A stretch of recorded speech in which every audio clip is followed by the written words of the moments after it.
현재 서울은 먼지 안개인 연무 현상이 나타나고 있습니다. 서울을 비롯해서 경기 북부 등 중서부 지역은 오늘 오후부터 일시적으로 높아진 기온 탓에 미세먼지 농도가 높겠습니다. 하지만 일평균 농도는 대부분 보통이고요. 내일은 오전부터 대부분 지역의 대기질이 나빠지겠고 기온은 오늘처럼 내일도 높은 편에 들겠습니다. 내일까지 중부지방 중심으로 곳에 따라 비나 눈이 오겠습니다. 오늘 전국 대부분 흐린 하늘 속에 오후부터 강원 동해안을 제외한 중부지방에 비나 눈이 오겠고 전라 서해안은 빗방울이 떨어지겠습니다. 내일은 새벽부터 대부분 지역으로 5mm 안팎의 비 예보가 있고요. 눈으로도 오늘 내일 경기도가 1에서 3cm, 강원 내륙과 산지는 1에서 8cm의 예보가 나와 있습니다. 이에 따라 강원 북부와 내륙은 오늘 밤 대설특보가 발효될 가능성이 있지만 현재 건조특보가 발효 중인 동해안으로는 강수 가능성이 적어서 메마른 날씨가 지속이 되겠습니다. 2025년의 마지막 날인 글피 수요일은 다시 추워집니다. 서울이 영하 7도 등으로 하루 종일 영하권이 되겠고요. 2026년 첫 주에도 추위가 지속이 되면서 해넘이와 해돋이 보시기에 매우 춥겠습니다. 현재 서울 기온 4.1도입니다. 날씨 정보 전해드렸습니다. 계속해서 이 시각 교통 상황 KBS 교통정보센터에서 박소정 씨가 알려드립니다. 네, 이 시각 교통정보입니다. 오늘 도로 위 이동량은 평소 주말보다 덜한 편입니다. 다만 곳곳에 돌발 구간 주의하셔야겠습니다. 먼저 서울 시내 올림픽대로 공항 방향입니다. 성수대교에서 동호대교 쪽으로 1차로에 고장난 차가 멈춰 있고요. 더 지나 동작대교에서 한강대교 구간으로도 4차로에 고장난 차량이 있는데요. 이 구간은 영향받으면서 한남대교부터 서행합니다. 고속도로에서는 영동선 인천 쪽으로 둔내터널 부근입니다. 사고가 나면서 1차로가 막혀 있고요. 면원 나들목부터 차량들 속도 줄이고 있습니다. 논산 천안고속도로 천안 쪽으로 정안 나들목 부근도 더딘 흐름 보이고 있고요. 서해안고속도로 서울 쪽으로 일찍 분기점에서 금천까지 밀립니다. 수도권 제1순환고속도로 판교에서 일산 쪽으로 장수 분기점 부근에서도 1차로에서 사고가 있었습니다. 처리하면서 현재 시흥 나들목부터 막혀 있습니다. 반대 일산에서 판교 쪽으로 서운 분기점에서 송내까지도 주춤합니다. 지금까지 KBS 교통정보센터였습니다.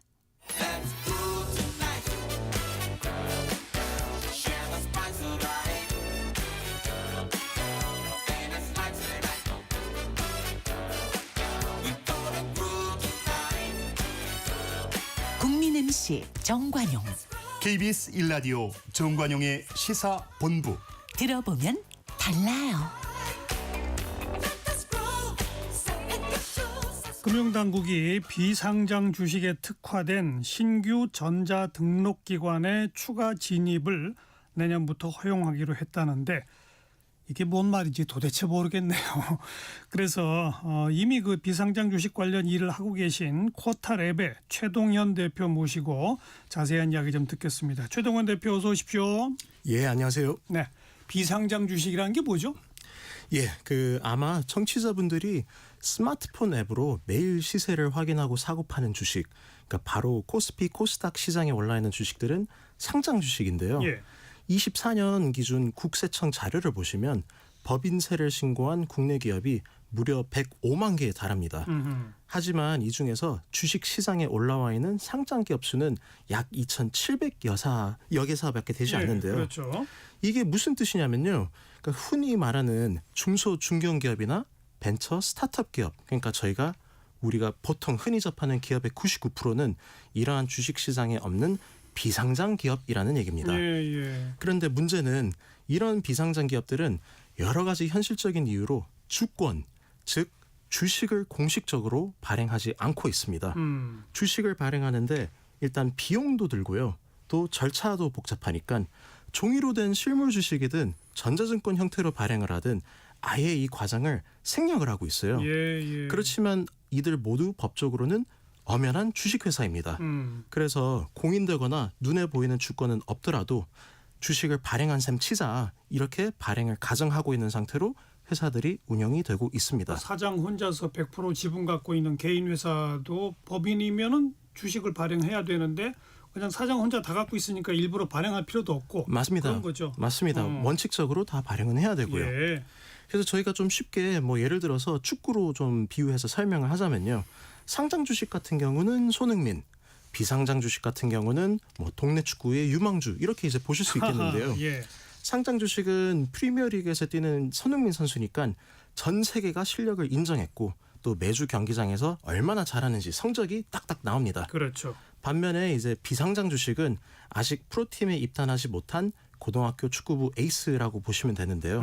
동네에서는 저 친구 제2의 손흥민이다 이런 이제 소문이 자자하지만 아직 프로 무대에서는 검증받지는 못했잖아요. 그러니까 이런 친구들이 나중에 프로에 가서 국가대표가 될 수도 있겠지만 물론 중간에 이제 다른 길이 생길 수도 있고요. 예. 그러니까 일반 투자자 입장에서는 비상장 주식은 가능성은 크지만 또 그만큼 리스크가 굉장히 많기도 한 주식이라고 보시면 됩니다. 근데 그런 대부분의 비상장 기업 그 주식들은 실제로는 발행이 안 됐는데 발행했다고 가정하고 관리해 왔다 이 말이잖아요. 맞습니다.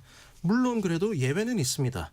비상장 기업 중에서 규모가 좀 있거나 아니면 준비가 된 몇몇 기업들은 한국예탁결제원이라는 곳 통해 가지고 주식을 정식으로 등록하고 안전하게 보관하고 있습니다. 예. 하지만 이거는 정말 소수의 이야기이고요.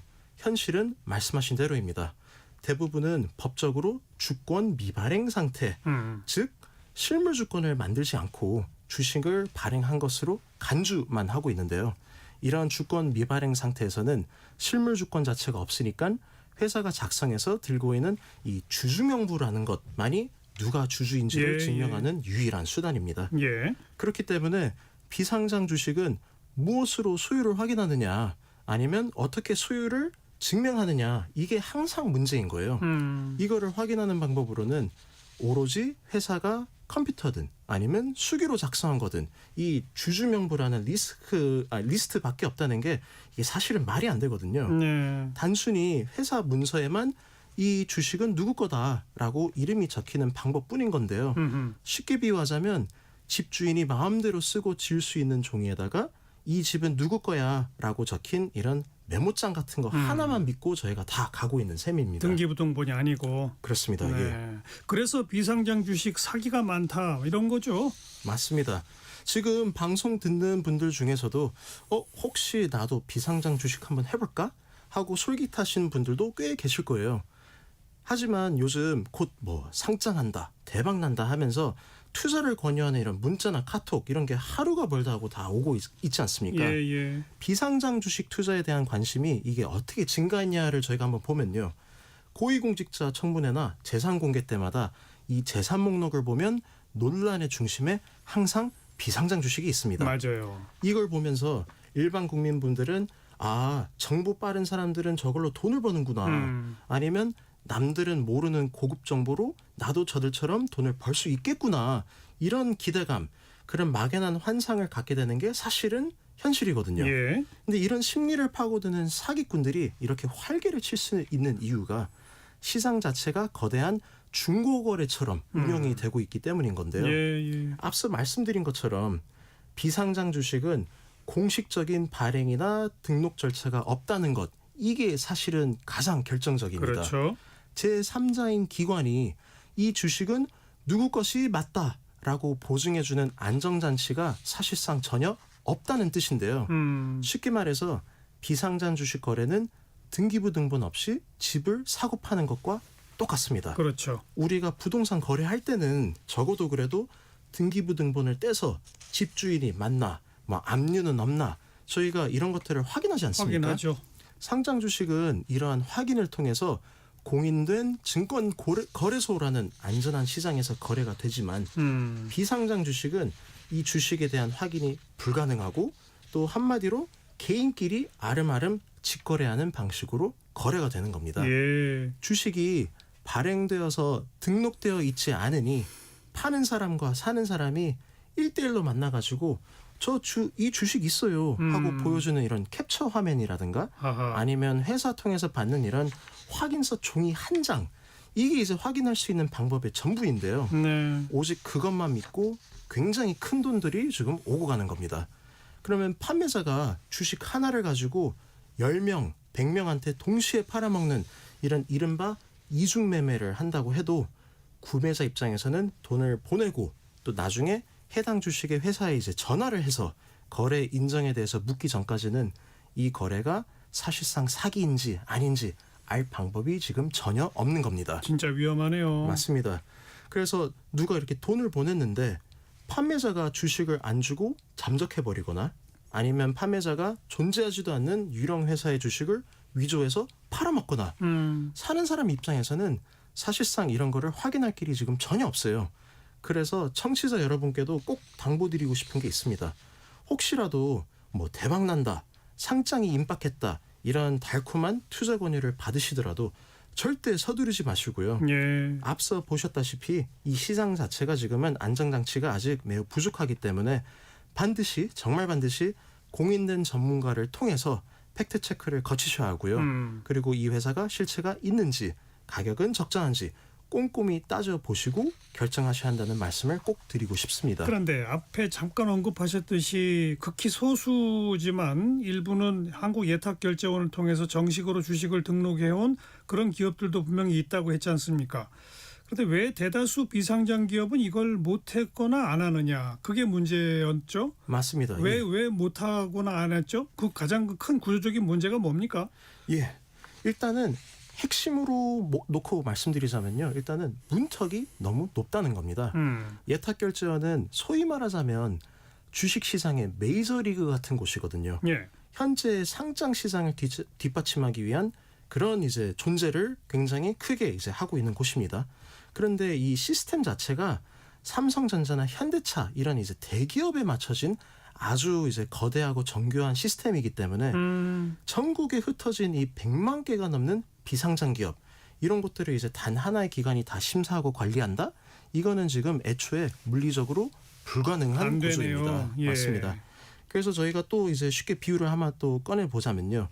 동네에 이제 대학병원 딱 하나밖에 없는 그런 상황이랑 사실상 비슷하다고 보시면 돼요. 그러네요. 예탁결제원은 중증 환자를 수술하는 이런 대학병원과 같은 시스템을 갖춘 곳이고요. 가벼운 감기 기운만 있는 이런 초기 기업들 이런 것들을 전부 대학병원으로 지금 가라고 하니까 이게 이제 감당이 안 되는 거죠. 그렇죠. 맞습니다. 그래서 절차도 너무 복잡하고 병원비도 비싸고 심지어 대기 줄도 길 수밖에 없지 않겠습니까? 예. 그래서 결국은 대다수 기업들은 아유 그냥 참자 하고 등록을 포기하게 만드는 이런 원인이 되기도 합니다. 또 하나 결정적인 이유가 바로 이런 유연성의 문제가 또 있는데요. 유연성? 예, 예전처럼 주주가 뭐 말씀하신 것처럼 사장님 뭐 딱 한 분 계시거나 아니면 가족끼리 운영해서 뭐 수십 년 동안 주인이 한 번도 안 바뀌는 그런 회사들 이런 것들은 사실 관리 문제에 해당되지가 않아요. 예. 하지만 요즘 소위 말하는 벤처나 스타트업들은 완전히 다릅니다. 이런 분들은 투자를 받을 때마다 주식에 아주 복잡한 꼬리표가 붙거든요. 오호. 나중에 다른 형태의 뭐 증권으로 바뀐다라든가 아니면 뭐 자녀재산 분배 순서가 어떻게 뭐 바뀐다라든가 이런 좀 특수하고 다양한 약속들이 주식마다 다 다르게 붙어 있습니다. 그래요. 근데 문제는 기존의 거대하고 이 표준화된 전산 시스템으로는 이렇게 제각각인 복잡한 계약 조건들을 유연하게 디지털로 담아내기가 굉장히 이제 기술적으로 버거운 상태인 그러네요. 거죠. 네. 그래서 덩치 큰 시스템을 억지로 쓰라고 할 게 아니라 비상장 기업 특성에 딱 맞춘 가볍고 유연한 전용도로 이런 거를 지금 새로 깔아줄 필요가 굉장히 커진 겁니다. 바로 그게 최근에 금융위원회에서 발표한 비상장 주식에 특화된 전자등록기관을 허용한다 이거잖아요. 맞습니다. 이게 뭡니까? 예, 1974년 이후에 꽉 막혀있던 무려 52년 묵은 이 독점의 빗장이 풀린다는 것 이것만으로도 사실은 굉장히 엄청난 사건인데요. 네. 반세기 넘게 이어져 온 요 주식 발행의 독점 구조가 깨지고 그리고 드디어 건전한 경쟁 체제가 열리는 굉장히 역사적인 순간입니다. 한마디로 요약하자면 국가 독점이었던 문을 열어서 검증된 민간 전문가들도 이 업무를 할 수 있게 이거를 지금 허용하겠다는 건데요. 예. 앞서 제가 예탁결제원을 대학병원에 제가 비유하지 않았습니까? 그랬죠. 지금까지는 감기 환자도 무조건 대학병원에 가야 했는데 이제는 정부가 기준을 맞춘 민간 기업들에게도 면허를 줘가지고 동네 전문 병원이나 특화 클리닉을 열 수 있게 해주겠다 이런 뜻입니다. 그렇군요. 그래서 정식 명칭으로는 전자등록기관이라는 제도를 신설하는 건데요. 이제는 기술력 있는 민간 전문 회사가 정부의 허가를 받아서 비상장 기업들의 주식을 전자적으로 등록하고 관리를 해줄 수 있는 길이 드디어 이제 열리게 되는 겁니다. 예. 이렇게 되면 중소기업이나 벤처 스타트업 등의 이런 비상장 기업들은 훨씬 저렴하고 쉬운 방법으로 주식을 발행하고 전자 등록을 할 수 있게 되는 건데요. 기업 입장에서도 자금 조달 통로가 획기적으로 늘어나게 되고 주주 관리도 월등히 편해지게 되죠. 그렇죠. 마찬가지로 투자자 입장에서도 내 주식이 공신력이 있는 시스템에 이제 안전하게 기록이 되니까 사기 걱정 없이 투명하게 거래할 수 있는 인프라가 깔리게 되는 겁니다. 네. 무엇보다도 큰 흐름에서 보면 현재 이재명 정부가 강력하게 추진 중인 이 생산적 금융과 맥을 같이 하는 건데요. 지금 정부에서는 AI나 반도체, 바이오 같은 신기술 기업에 국민들이 직접 투자하고 성과를 나누는 이런 국민 성장 펀드 같은 거를 지금 만들고 있지 않습니까? 그렇죠. 그런데 이 효과가 꼭 첨단 기업에만 그쳐야 하느냐, 그건 아니에요. 우리의 뿌리인 전통 제조업이나 중공업 같은 기업들도 마찬가지입니다. 지금까지는 공장 하나 돌리려면 은행 가서 비싼 이자 내고 대출 받고 뭐 이래야 됐지만 이제는 투명해진 주식을 기반으로 투자를 받아서 회사를 키울 수 있게 되는 겁니다. 네. 그렇기 때문에 기업들이 빚에 의존하는 게 아니라 투자를 통해서 성장하는, 그러니까 이런 자금 조달의 판도 자체가 획기적으로 넓어진다는 것을 또 의미하는 거기도 한데요. 지금 국내 증시가 다시 한번 도약을 준비하고 있거든요. 그래서 이 제도가 도입되면 비상장 시장에 숨겨진 잠재력이 폭발하게 될 겁니다. 예. 그래서 결국 이 변화가 우리 주식 시장의 퀀텀 점프, 즉 시장의 판도와 사이즈를 한 단계 레벨업 시키는 획기적인 전환점으로 작용할 거라고 보고 있습니다. 이제 경쟁 체제가 돼서 주식시장이 여러 곳 생긴다. 쉽게 말하면 그런 건데요. 그럼 우리 같은 투자자들한테 구체적으로 어떤 이득이 있는지 좀 짧게 정리해 주시면. 예. 몇 가지 포인트로 좀 요약해서 말씀드릴 수 있을 것 같아요. 일단 첫 번째로는 드디어 내 비상장 주식이 진짜다라는 거를 공인된 기관이 보증을 해주게 되는 겁니다. 예. 지금까지는 내가 산 비상장 주식이 엑셀 파일에만 있는 건지 뭐 진짜 있기나 한 건지 당연히 불안할 수밖에 없지 않겠어요. 네. 이제는 민간 전자등록기관을 통해서 내 주식이 디지털로 안전하고 확실하게 박제가 됩니다. 그래서 위조, 변조, 횡령 뭐 이런 걱정들은 아예 사라지게 없어지고. 되는 거죠. 두 번째로는 내 비상장 주식을 공식적으로 이제 인터넷이나 스마트폰으로 확인할 수 있게 됩니다. 그리고 바로 거래가 되니까 거래도 쉬워지고. 맞습니다. 그래서 주식이 투명하게 증명이 되니까 파는 사람도 사는 사람도 확실한 거래가 가능해지죠. 언제부터 이게 시작됩니까? 예, 이거는 지금 이제 내년도에 이 전반적인 인가에 대한 사항들이 아마 구체적으로 이제 많이 정해질 거고요. 하반기부터는 요 인가 사업에 대해서 본격적으로 아마 추진이 될 알겠습니다. 거라고 보고 있습니다. 조만간 여러 곳에 주식시장이 생긴다. 좀 관심 갖고 지켜봐야 되겠네요. 코타랩의 최동현 대표 오늘 고맙습니다. 예, 감사합니다.